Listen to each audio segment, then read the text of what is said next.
Père et du Fils et du Saint-Esprit. Amen. Ô Seigneur, envoie ton esprit et tout sera créé, et tu renouvelleras la face de la terre. Évangile de Jésus-Christ selon Saint Jean, chapitre 6, versets 35 à 40. En ce temps-là, Jésus disait aux foules, « Moi, je suis le pain de la vie. Celui qui vient à moi n'aura jamais faim. Celui qui croit en moi n'aura jamais soif. Mais je vous l'ai déjà dit. Vous avez vu, et pourtant vous ne croyez pas. Tous ceux que me donne le Père viendront jusqu'à moi, et celui qui vient à moi, je ne vais pas le jeter dehors, car je suis descendu du ciel pour faire non pas ma volonté, mais la volonté de celui qui m'a envoyé. Or, telle est la volonté de celui qui m'a envoyé, que je ne perde aucun de ceux qu'il m'a donnés, mais que je les ressuscite au dernier jour.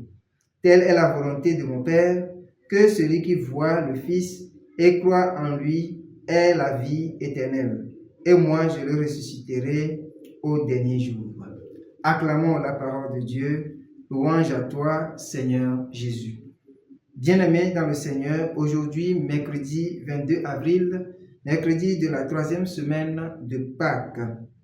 Nous sommes toujours dans la mouvance de Pâques et le Seigneur, le ressuscité, nous invite aujourd'hui à l'accueillir et comme lui, dans l'imitation, à faire la volonté du Père. Il le dit très bien dans l'évangile que nous venons d'écouter. Moi, je suis venu non pas pour faire ma volonté, mais faire la volonté de celui qui m'a envoyé. Si ce discours vient après le discours sur le pain de vie, c'est que tous ceux qui reçoivent le corps et le sang du Christ, ceux-là sont appelés comme le Christ dans l'imitation à faire la volonté de Dieu. Mais est-ce que réellement nous cherchons la volonté de Dieu ou bien à accomplir notre propre volonté? La volonté de Dieu n'est pas toujours facile à accomplir parce que parfois nous voulons des réalités qui nous sont propres ici, maintenant et en même temps et c'est fini.